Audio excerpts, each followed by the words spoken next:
বিসমিল্লাহির রহমানির রহিম। প্রিয় শিক্ষার্থীবৃন্দ,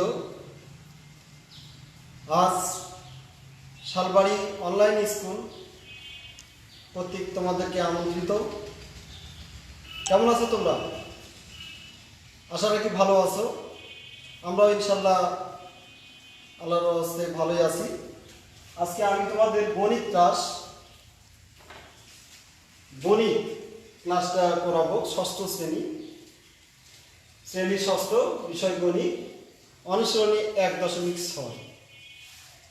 তোমরা যে যেখানে আছো বই খাতা পুস্তক রেডি করো। অল্প সময়ের মধ্যে আমি তোমাদের গণিতের বিষয়ে একটু আলোচনা করব।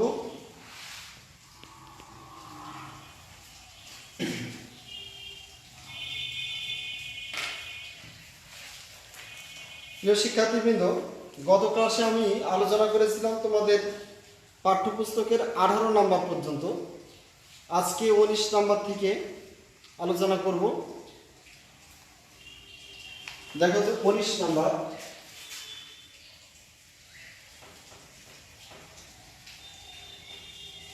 অনুশীলনী 1.6।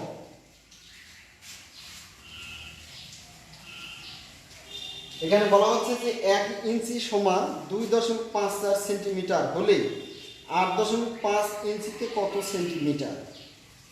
খুব সহজ একটা অঙ্ক, যে 1 ইঞ্চি 1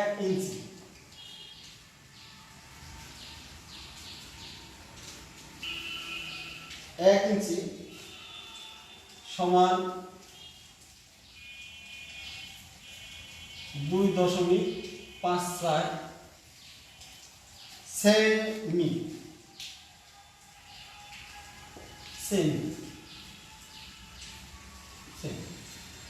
তাহলে 8.5 ইঞ্চি সমান কত হবে? তাহলে এটা আমরা গুণ করে দিব। 2.54 গুণ 8.5 সেন্টিমিটার। তাহলে আমরা দেখি, একটু রাফ করে নিই যে 2.54 গুণ হচ্ছে 8.5। আমরা আগে 5 দিয়ে গুণ করে দেব। 4 5 20, শূন্য, হাত থেকে 2, 5 5 25, 26 27 60, হাত থেকে 2, 5 2 10, 2 12, 4 8 32, 2, হাত থেকে 3, 5 8 40, আর 3 43, 3, হাত থেকে 4, 8 2 16, 20। আমরা এটা যোগ করে দেব। শূন্য, 7 8 9, 3 2 5, 1 2, 1 2 3 ঘর পর দশমিক, 1 2 3 ঘর পর দশমিক। তাহলে এটা সমান হচ্ছে 21.590 সেন্টিমিটার। প্রিয় শিক্ষার্থীবৃন্দ, এটাই হচ্ছে আমাদের উত্তর হলো 21.590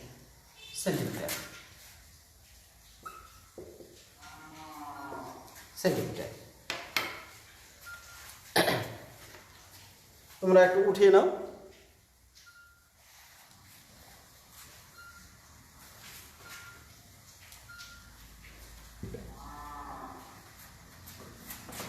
ঠিক আছে প্রিয় শিক্ষার্থীবৃন্দ, এখন আমরা পরের যে সমস্যা সেটা সমাধানের জন্য যাব।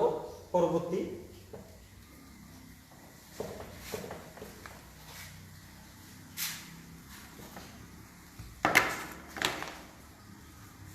নাম্বার 20, যে একটি গাড়ি ঘন্টায় 45.6 কিলোমিটার যায়, 319.2 কিলোমিটার যেতে গাড়িটির কত ঘন্টা লাগবে? প্রিয় শিক্ষার্থীবৃন্দ, যখন আমরা কোনো সমস্যা পাঠ করব তখন আমরা প্রথমে লক্ষ্য রাখতে হবে যে আমাদের কাছ থেকে কি চাচ্ছে। এখানে আমাদের দেখা যাচ্ছে যে সময় চাচ্ছে, তাহলে যেটা চাবি সেটা আমরা সবসময় হাতের ডান দিকে রাখবো। অর্থাৎ যে 45.6 কিলোমিটার কিলোমিটার যায় 1 ঘন্টা। 1 ঘন্টা।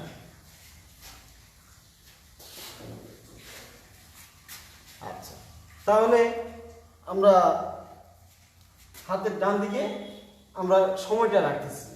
তাহলে 1 কিলোমিটার যায়, সময় কম লাগবে না বেশি লাগবে? নিশ্চয় কম লাগবে। কম লাগলে কি হবে? ভাগ হবে। ভাগ হলে এখানে যেটা থাকবে সেটা আমরা নিচে ভগ্নাংশের নিচে রাখবো, 45.6 ঘন্টায়। এখন আমরা বলতেছি যে 319 অর্থাৎ 319.2 কিলোমিটার যায়। বেশি সময় লাগবে, বেশি হলে কি হবে? গুণ হবে। গুণ হলে আমরা উপরে রাখবো 319.2 ভাগ হচ্ছে 45.6 এত ঘন্টায়। শিক্ষার্থীবৃন্দ, এখানে লক্ষণীয় যে আমাদের এখানে দশমিক আছে। দশমিক থাকলে, যেহেতু তোমরা নিচে ক্লাস, তাই দশমিক আমরা উঠিয়ে দেব। দশমিকের পরে ডান দিকে কয়টি সংখ্যা আছে? একটা। তাহলে আমরা 10 দ্বারা গুণ করলেই হবে। 319 আমি করে দিচ্ছি, দেখো যে 10 দিয়ে গুণ দিয়ে দিলাম। তাহলে উপরে যদি 10 দিয়ে গুণ দিই তাহলে মানের পরিবর্তন যেন না হয় সেদিকে লক্ষ্য রেখে আমরা ভগ্নাংশের নিচেও হরেও আমরা 10 গুণ করে দেব। তাহলে 10 গুণ করে দিলে কি আর দশমিক থাকবে? তাহলে কি হবে? যে 3192 হয়ে যাবে। আর এই যে একটা শূন্য পড়বে, এই 45.6 তাহলে দশমিক পরে আর আমরা না, এখানে আমরা ভাগ করব। ভাগ আমরা খুব ছোট সংখ্যা দ্বারা আমরা ভাগ করব। তাহলে এখানে জোড় সংখ্যা আছে, এখানে তাহলে আমরা প্রথমে 2 দ্বারা ভাগ করি।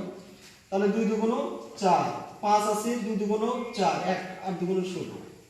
আমরা এখানেও 2 দ্বারা ভাগ করব। 2 দ্বারা ভাগ করলে কি হবে? 2 1 2, দেখো 2 1 2, 11 হবে। 5 দুগুণ 10, 1 নম্বর 19 হবে।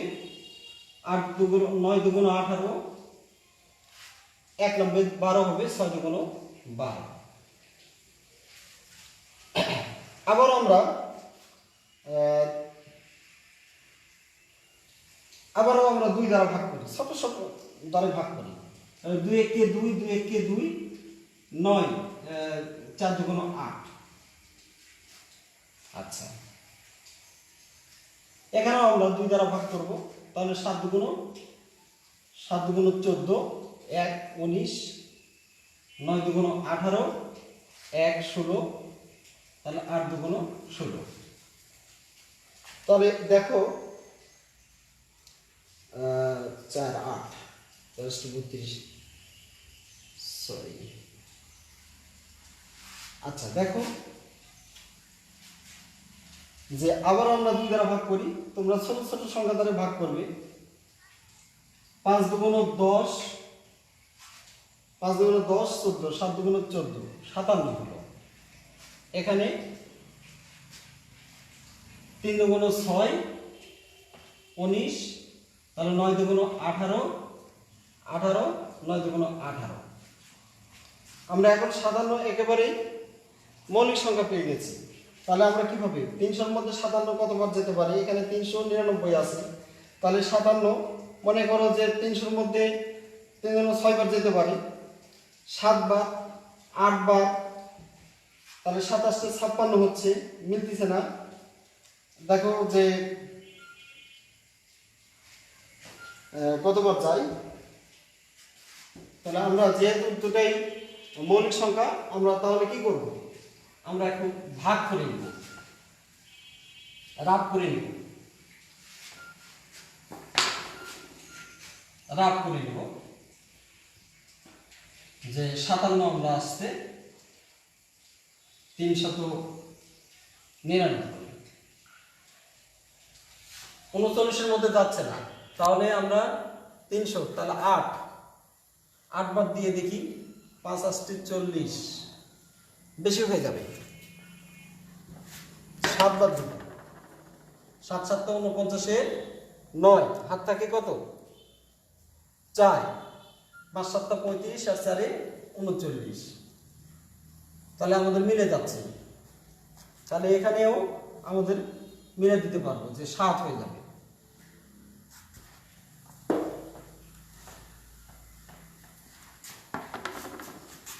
সমান 7 ঘন্টা। আমরা এইভাবে আমরা নিয়ে আসবো। তাহলে উত্তরটা লিখে নিব যে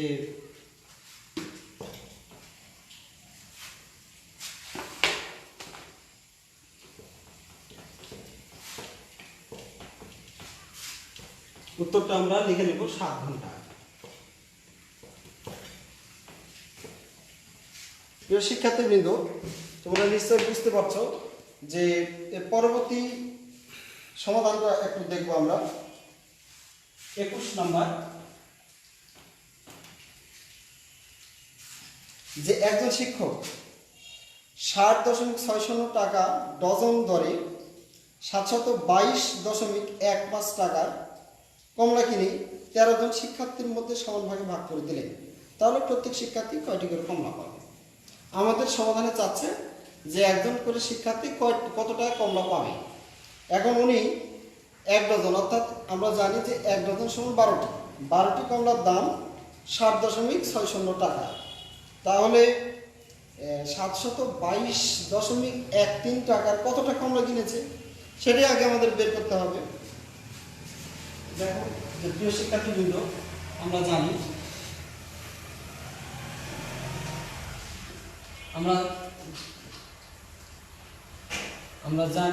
যে 1 ডজন সমান হলো 12।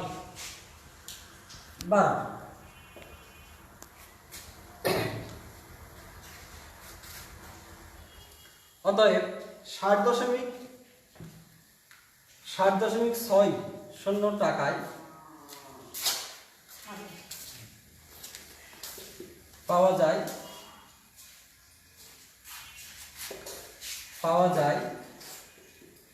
12টি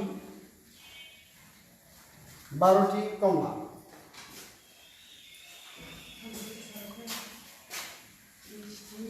শিক্ষার্থীবৃন্দ, তাহলে 1 টাকায় পাওয়া যাবে কতটা? 60 টাকা দিয়ে যদি 12টা পাওয়া যায়, তাহলে 1 টাকায় নিশ্চয়ই কম পাওয়া যাবে। কম পাওয়া গেলে কি হবে? ভাগ হবে। তাহলে 12 আচ্ছা, এতটি কমলা। এরপরে বলতেছে 722, অতএব 722.13,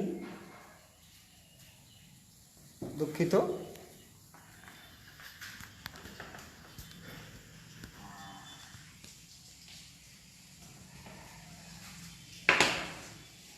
722.15 টাকায় পাওয়া যায়। বেশি কমলা পাওয়া যাবে, তাহলে নিশ্চয় গুণ হবে। তাহলে 12.722.15 এতটি কমলা।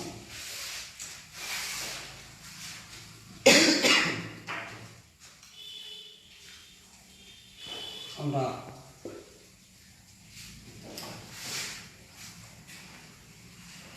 এখানে আমরা দশমিকের পর যেহেতু দুটি সংখ্যা আছে, তাই আমরা 100 দ্বারা গুণ করে দেব, নিচে উপরে 100 দ্বারা গুণ করে দেব পূর্বের অঙ্কের ন্যায়। তাহলে 12 গুণ 722.15 গুণন 100, 60.60 গুণন 100। তাহলে কি হবে যে 12 গুণন 722 দশমিক তুলে দিল,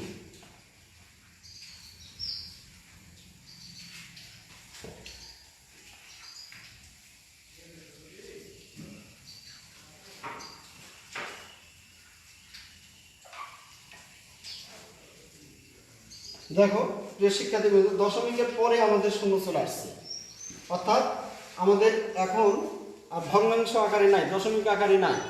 তাহলে আমাদের এখন ভাগ করতে সুবিধা হবে। আমরা 12 দ্বারা ভাগ করি। 12, 5 12 60 হয়, 5 বার যাচ্ছে, 6 নম্বর শূন্য হলো, আবার 5 12 60, 505। আমরা 12 দ্বারা ভাগ করলাম, 505। এখন আমরা 5 দ্বারা তো ভাগ হবে, যেহেতু আমাদের এককে ঘরে 5 আছে, আমরা দেখব 0 5 এই ধরনের সংখ্যা যদি এককের ঘরে থাকে তাহলে ভাগ করতে আমাদের 5 হয়। তাহলে 5 দ্বারা ভাগ করলে 5 একে 5, 0 হলো 5 একে 5, 101। আর এখানে 5 দ্বারা ভাগ করতেছি, 5 7 মধ্যে একবার যাবে, 5 একে 5, তাহলে 2 নম্বর 22 হবে, 4 5 20 হবে, আবার 22 হলো, তাহলে 2 নম্বর, আবার 22, 4 5 20, আবার 2 নম্বরে 21 হবে, 4 5 20, 21 হলো, তাহলে 1 নম্বর 15 হলো, 3 5 15। আমরা আমার ভাগটা সঠিক আছে কিনা তা যাচাই করার জন্য আমরা এই প্রাপ্ত ভাগফলকে আবার যদি ভাজক দ্বারা ভাগ গুণ করি তাহলে কিন্তু আমরা ভাজ্য পেয়ে যাব। এটা আমাদের এখানে ভাজ্য, এটা ভাগফল। আমরা ভাজক হয়েছে আমাদের 5। দেখো যে 3 5 এ 15 5 হয়, হাত থাকবে 1, 3 4 12, দুঃখিত, 3 5 15 5, হাত থাকবে 1, 4 5 20, আর 1 21 এর 1, হাত থাকে 2, আবার 4 5 20, 22 হচ্ছে, 22 এর 2, হাত থাকবে 2, 4 5 20, 22 এর 2, হাত থাকে 2, 5 একে 5, আর 2 7।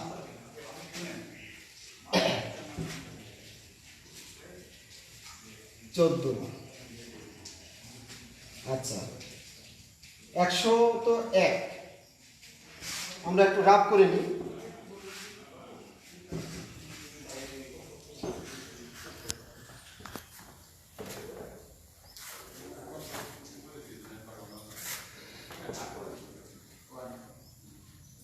একশো তো 1 দ্বারা 14,443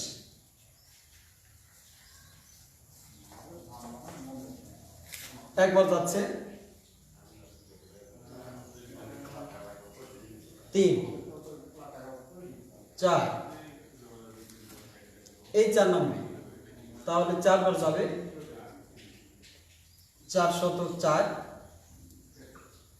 0 3, আবার এই 3টা নামবে, 3 বার যাবে।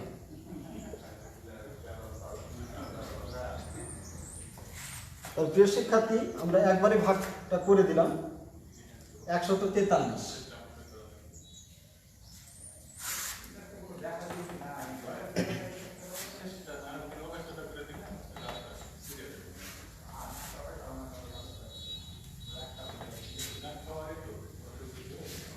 এখন আমাদের প্রশ্নের সমাধানে চাচ্ছে যে প্রত্যেক শিক্ষার্থী কতটি করে কমলা পাবে।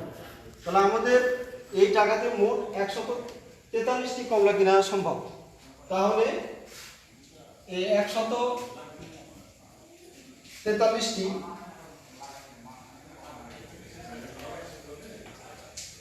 কমলা পাই 13 জন।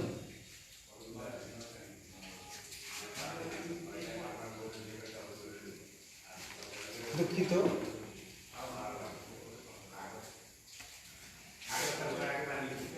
13 জন শিক্ষার্থী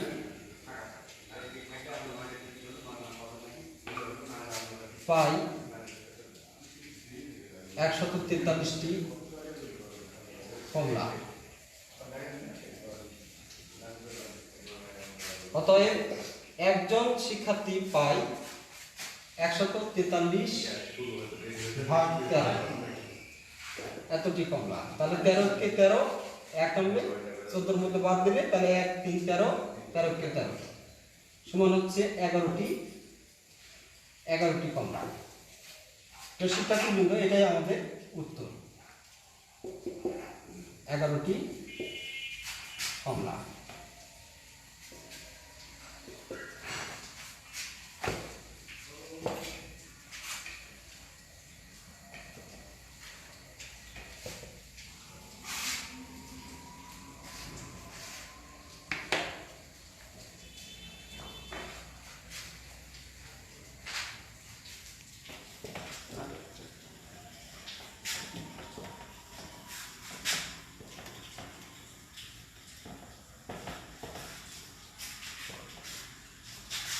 শিক্ষার্থীবৃন্দ, আমরা পরের সমস্যাটা একটু দেখব।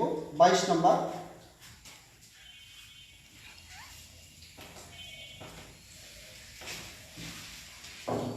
যে এখানে বলা হচ্ছে যে একটি বাঁশের 0.15 অংশ কাদায় ও 0.65 অংশ পানিতে আছে। যদি পানির উপরে বাঁশটির দৈর্ঘ্য 4 মিটার হয়, তাহলে সম্পূর্ণ বাঁশটির দৈর্ঘ্য কত? বলা হচ্ছে যে একটা বাঁশ, মনে করো এটা একটি বাঁশ, এখান থেকে কাদা,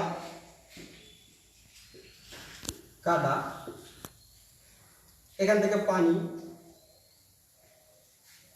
আর এটা উপরে, এটা পানি, তাহলে এটা হচ্ছে কাদা, এটা হচ্ছে পানি, আর এটা হচ্ছে উপরে, এটা হচ্ছে বাঁশ।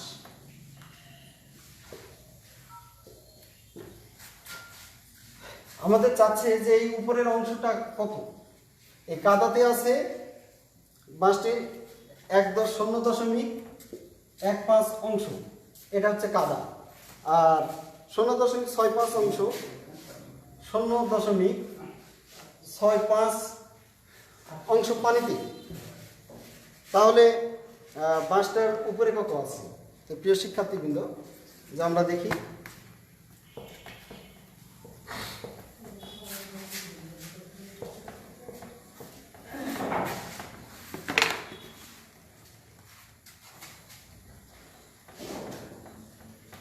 বাঁশটির কাদায় আছে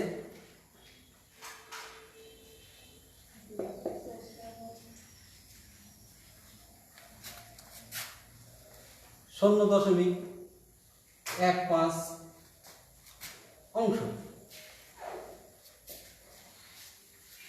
এর সমান কি, যে আমরা জানি যে 15টা উপরে, আর এই দশমিকের জন্য একটা 1 0 2 0, এত অংশ।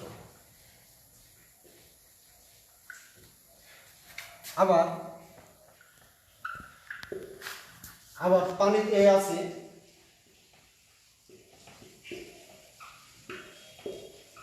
আছে 0.65 অংশ। অর্থাৎ পানিতে আছে 65 ভাগ, দশমিকের জন্য 1 পেলাম, 6 এর জন্য একটা 0, 5 এর জন্য একটা 0, এত অংশ। তাহলে বাঁশটির কাদায় এবং পানিতে কত আছে সেটা একটু দেখি। এখন আমাদের কাজ হচ্ছে বাঁশটির কাদা এবং পানিতে কতখানি আছে এটা দেখতে হবে।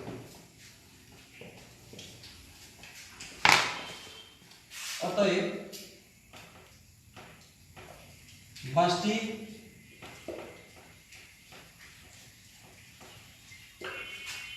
কাদা ও পানিতে আছে,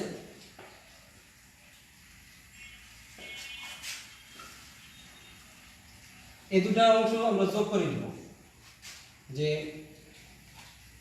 15 100 যোগ 65 100, এত অংশ। এখানে অবশ্যই আমরা অংশ লিখব। 100 আমাদের লসাগু, তাহলে 15, 100 দ্বারা 100কে ভাগ 1 পাবো, 1 দ্বারা 15কে গুণ করতে হবে, 15 1 কে 15, এই যোগ, আবার এই হর দ্বারা ভাগ হবে, 100 দ্বারা 100কে ভাগ করলে 1, 65 গুণ করলে 65, এত অংশ।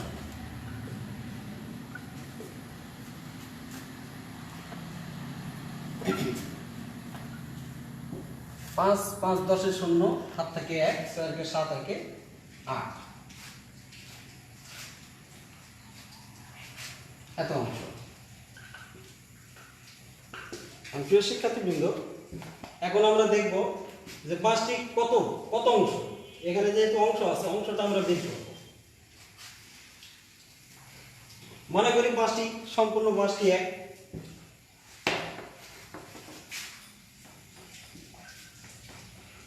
মনে করি সম্পূর্ণ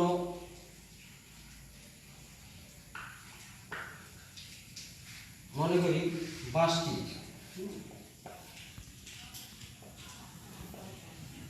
সম্পূর্ণ অংশ এক।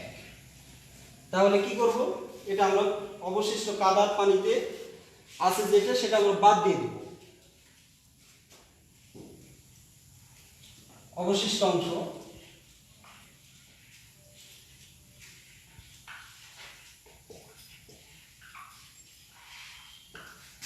এই 1 বিয়োগ এই 80 ডিভাইডেড 100, এত অংশ।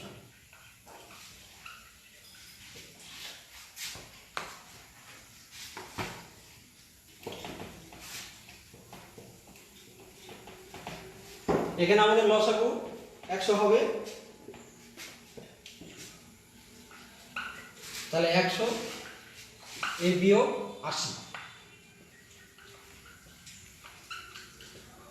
সমান 20 হচ্ছে 20/100। এটা আমরা কেটে দেব। 20 দ্বারাই যদি ভাগ করি তাহলে 20 1 পাবো, এখানে 5 সমান 1 এর 5 অংশ। এখন প্রশ্ন মতে, প্রিয় শিক্ষার্থীবৃন্দ, বলা হচ্ছে প্রশ্ন মতে এই 1 এর 5 অংশ সমান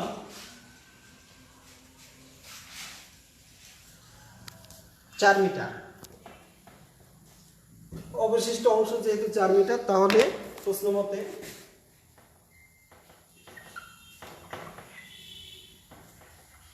প্রশ্নানুসারে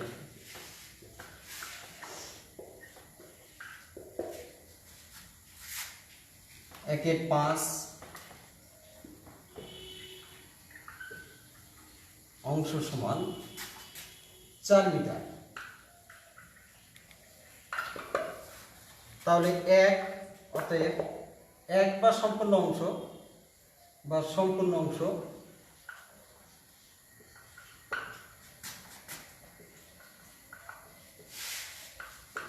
কত হবে? 4 গুণন এই 5টা উপরে আসবে আর 1 নিচে আসবে, সমান ওই 20 মিটার।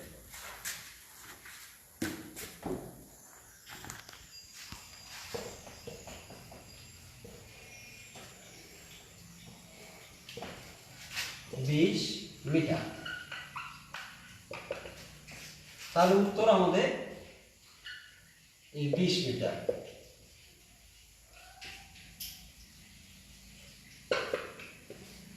শিক্ষার্থীবৃন্দ, এই পর্যন্তই। আমি তোমাদের বাড়ির একটা কাজ দিলাম, যে বাড়ির দেখো যে 24 নম্বরের গ অংশ, এটা তোমাদের বাড়ির কাজ।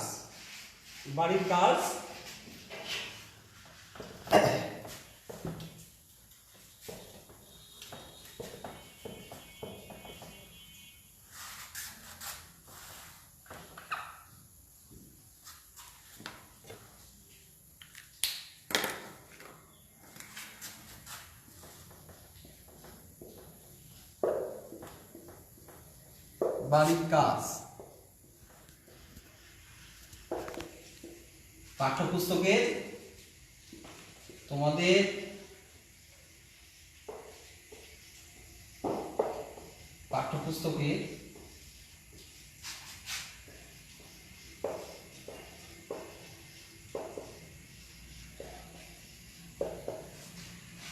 24 নম্বরের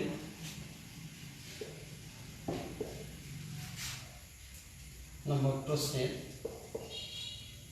অঙ্কবিন্দু লিখতে পারি কি জানি গ নাম্বার।